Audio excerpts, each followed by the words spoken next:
Hey class, this video is about using inverse trigonometry to calculate the measures of angles in a right triangle. And this corresponds with section 9.6 of your textbook. Just to kind of recap what we already learned, let's say you have this right triangle ABC with both the legs, 3 and 10.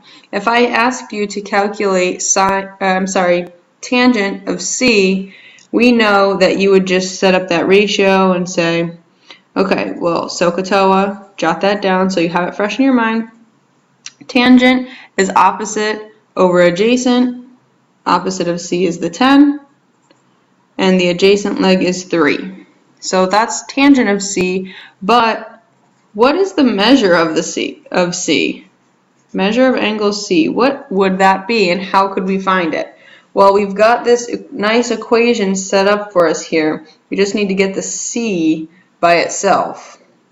And the only way that we can get rid of the C is if we undo tangent. Okay, kind of like when you want to undo multiplication, you do division. Or when you want to undo subtraction, you add. So what is the opposite of tangent? Well, that's a special thing called inverse tangent. And it looks kind of like this. Tangent with this symbol, it does not mean to the power of -1. It does not mean an exponent. It just means the inverse of tangent.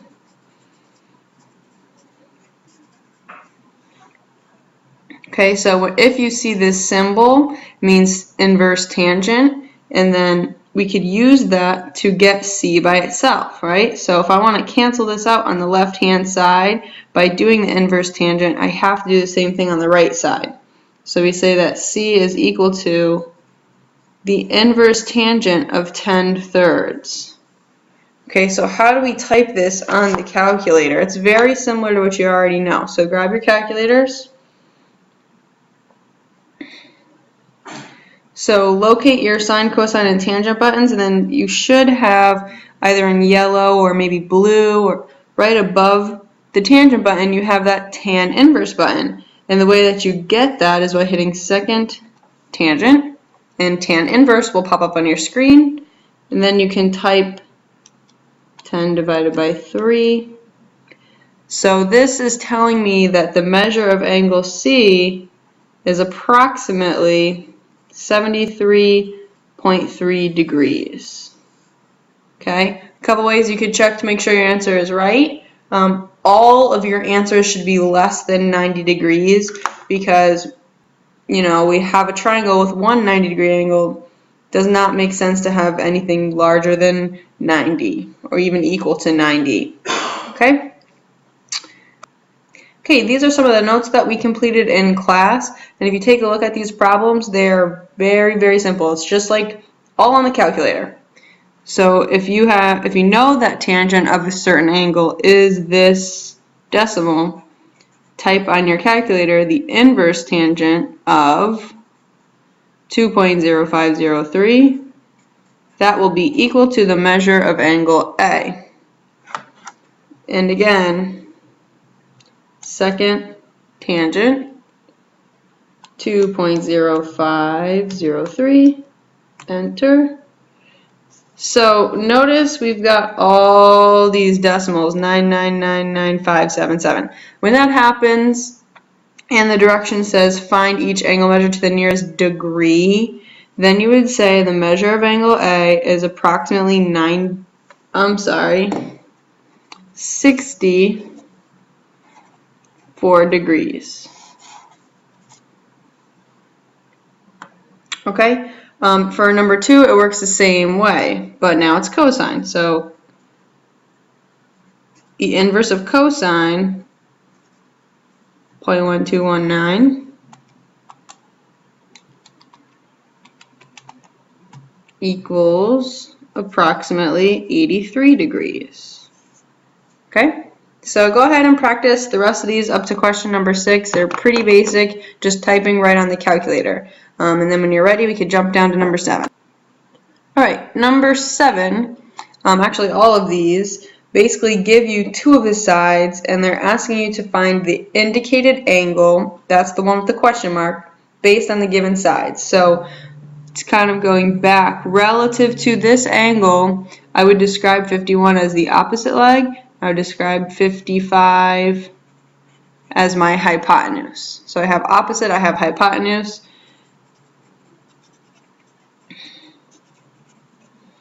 Okay, so therefore I know I need to be using sine. So I set it up, sine of x, because that's my angle that I'm finding, equals opposite, which is 51, divided by hypotenuse, 55. And then you do the inverse. Sine inverse of 51 divided by 55 equals x. Then you hop on your calculator. Inverse sine 51 divided by 55. This is approximately 68. Well, it says to the nearest tenth, so 68.0.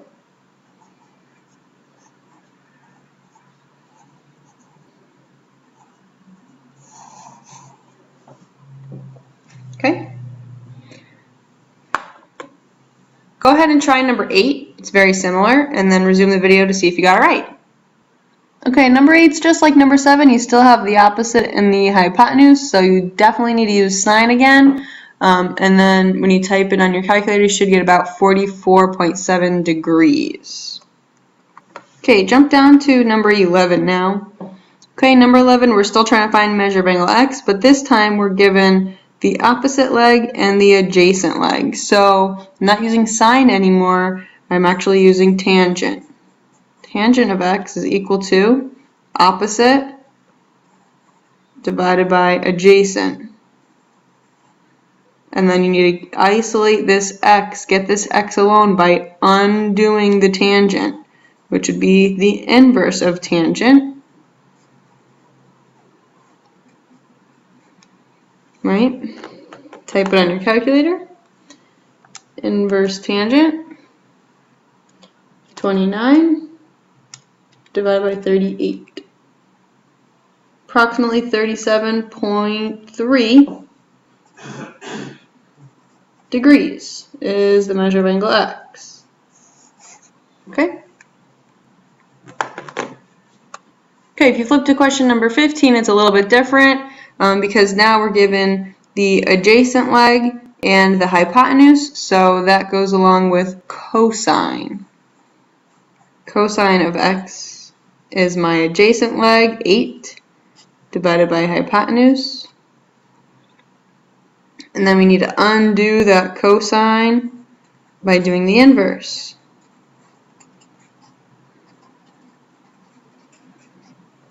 And then type it on your calculator.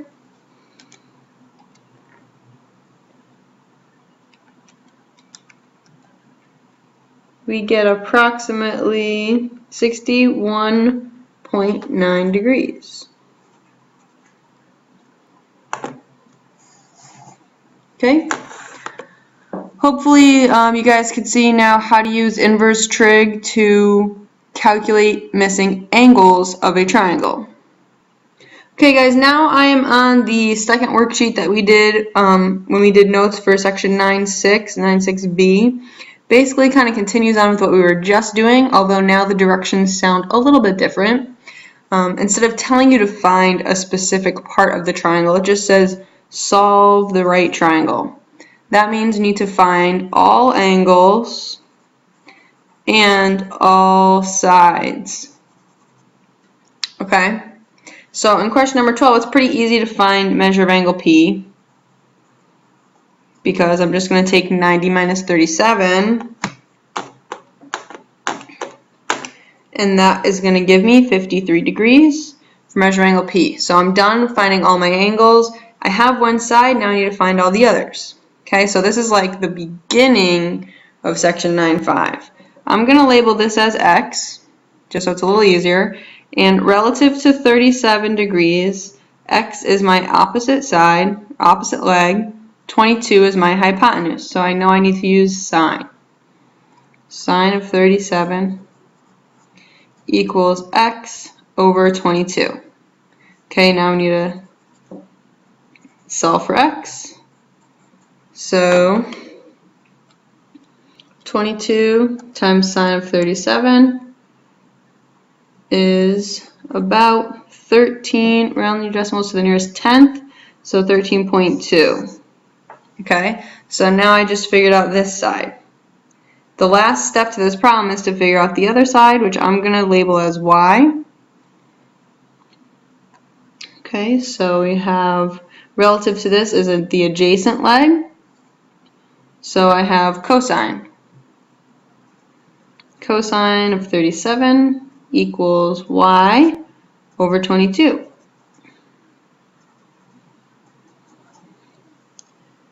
Cosine 37 is about 17.6, right? And I just do a quick check. They're both less than the hypotenuse, so that makes sense. Okay, let's try question number 13. Now this is a little bit different because they gave me two sides but no angles. So you could, if you want to, use Pythagorean theorem to get the last side. 11 squared plus 18 squared equals c squared. I'm going to just call that c because it's the hypotenuse. And then we solve 11 squared, 18 squared. Add them together, get 445. And then we know to do the square root of that. Comes out to be about 21.1. Approximately. Okay, so find your missing side, which is 21.1. That makes sense. It's the biggest side. Now we need to start solving for angles. So I'm going to choose P first. Doesn't matter. And relative to angle P, I have the opposite leg and the adjacent leg. So tangent. So tangent of angle P is equal to 18 over 11. Now this is just like the problems we were doing at the beginning of the video, right? Solving for angles. So I want to undo my tangent. That means I have to do the inverse tangent to get the measure of angle P. And when I do that, it comes out to be about 58.6 degrees, about. Measure of angle P. Okay, so now I just figured out that this is about 58.6 degrees. Well, I know that they all need to add up to 180, so I can simply subtract the other angles and find that measure of angle N has to be about 31.4 degrees. Okay, so that's how you solve a right triangle. You find all missing angles and all missing sides. Word problems. I know they're your favorite, guys. Okay, word problems are actually not that bad because when you set up a diagram, it becomes just like all the other problems. So first of all, we're building a ramp. The height of the platform is 4 feet. So draw yourself a little ramp, and we want it to be 4 feet tall, right?